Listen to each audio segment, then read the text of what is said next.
Beaucoup de filles aliens craignaient que l'humain ne les dévore, mais les choses prirent une tournure inattendue. Elia Blackwood avait besoin d'une pause dans le flot incessant des rapports de mission.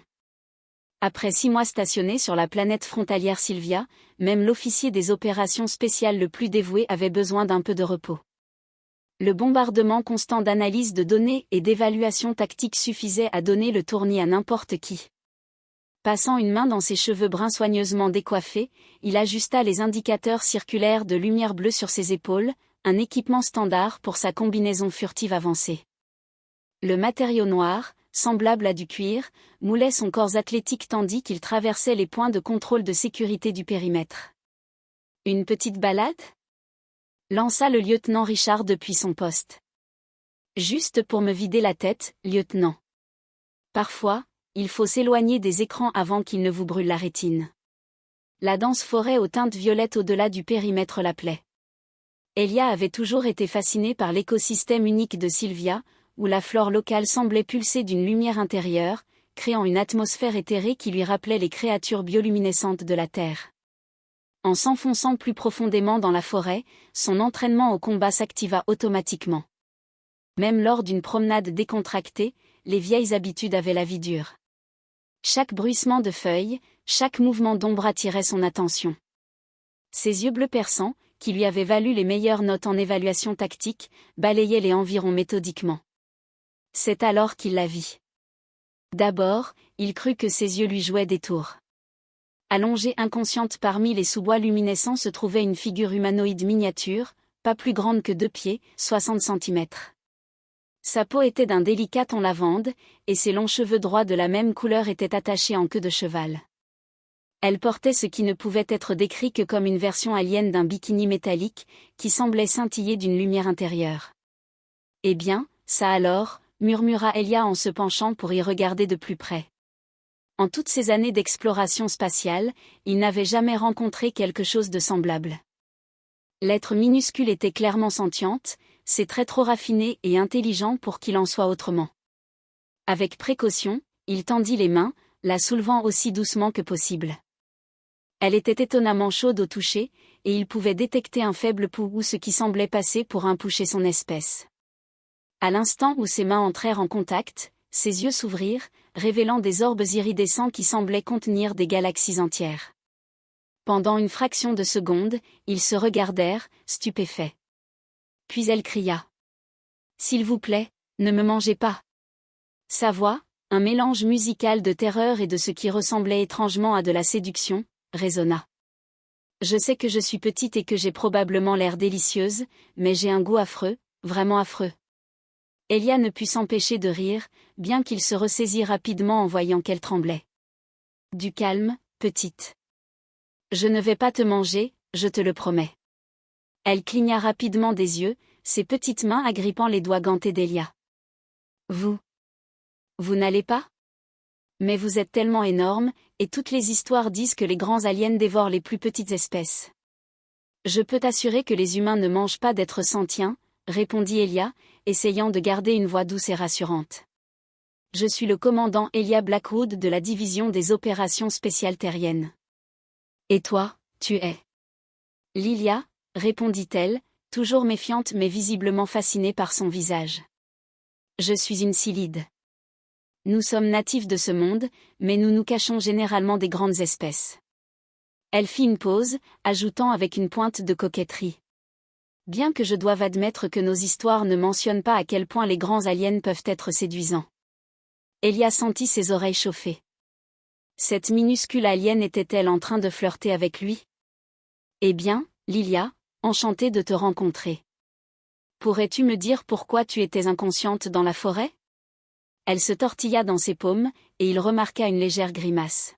« Je récoltais de la mousse luminescente pour les chambres de soins de mon village. J'ai dû trébucher et me cogner la tête contre une formation cristalline. » Ses yeux s'élargirent soudainement. « Oh non, la mousse.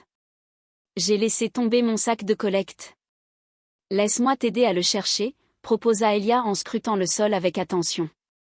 Il repéra une petite pochette scintillante près de l'endroit où il l'avait trouvée.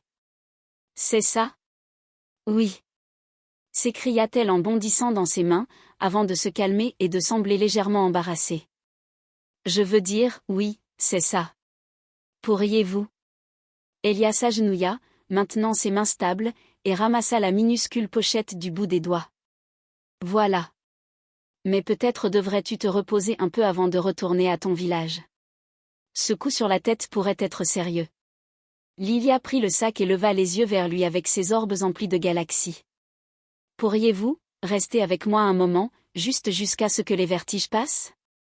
Et peut-être me parler de votre monde? Avec plaisir, répondit Elia en s'installant sur un tronc tombé. Il la tint soigneusement à hauteur de poitrine pour qu'il puisse parler plus confortablement. Je dois l'admettre, dit-elle en s'installant en tailleur dans sa main, c'est que j'ai passé une bonne partie de la nuit à convaincre nos anciens que tu n'allais pas dévorer tout notre village. Elia ricana. J'espère que tu as été convaincante. Oh, très, répondit-elle, ses yeux semblables à une galaxie pétillaient de malice. Je leur ai raconté comment tu m'as sauvée et à quel point tes yeux contiennent plus de gentillesse que n'importe quel être que j'ai rencontré. Elle marqua une pause, puis ajouta doucement, bien que j'ai peut-être omis la partie sur combien je te trouve séduisant. Elia sentit ses oreilles chauffer à nouveau. Lilia. Oh, ne t'inquiète pas, dit-elle en agitant sa petite main d'un geste désinvolte. Chez nous, il est parfaitement normal d'être direct à propos de l'attirance. Nous croyons que la vie est trop précieuse pour perdre du temps à tourner autour du pot, expliqua-t-elle en penchant la tête, étudiant sa réaction. Mais je sens que les humains sont peut-être différents. Nous avons tendance à être plus réservés, admit Elia. Mais je mentirais si je disais que je ne te trouve pas fascinante. Juste fascinante, demanda-t-elle en battant des cils avec espièglerie.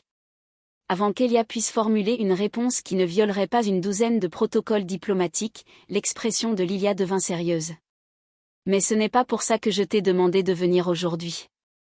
Nous avons besoin de ton aide, Elia. Elle se leva dans sa paume, sa petite silhouette rayonnant de détermination. Notre village est menacé. Des bêtes cristallines, que nous appelons les griffes de cristal, deviennent de plus en plus agressives. Elles évitaient nos colonies auparavant, mais quelque chose a changé. Elles attaquent nos jardins de cristal, détruisent nos chambres de soins et... Elle hésita. Il y a 3 jours, elles ont enlevé un de nos enfants. La mâchoire d'Elia se crispa. Je suis désolée, Lilia, c'est terrible.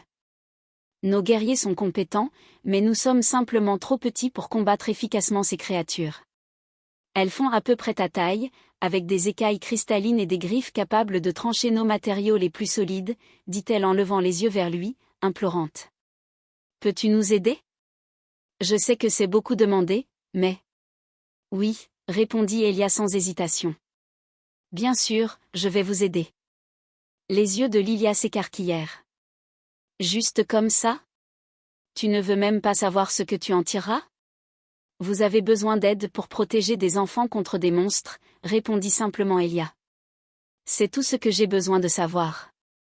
Lilia le regarda longuement, puis fit quelque chose d'inattendu, elle marcha dans sa paume jusqu'à son poignet et étreignit son pouce. Les anciens disent que les humains sont dangereux à cause de leur taille et de leur force, mais ils n'ont jamais mentionné que leur cœur pourrait être aussi grand. Elia enroula doucement un doigt autour d'elle en un retour d'étreinte délicat. Dis-moi tout ce que tu sais sur ces griffes de cristal.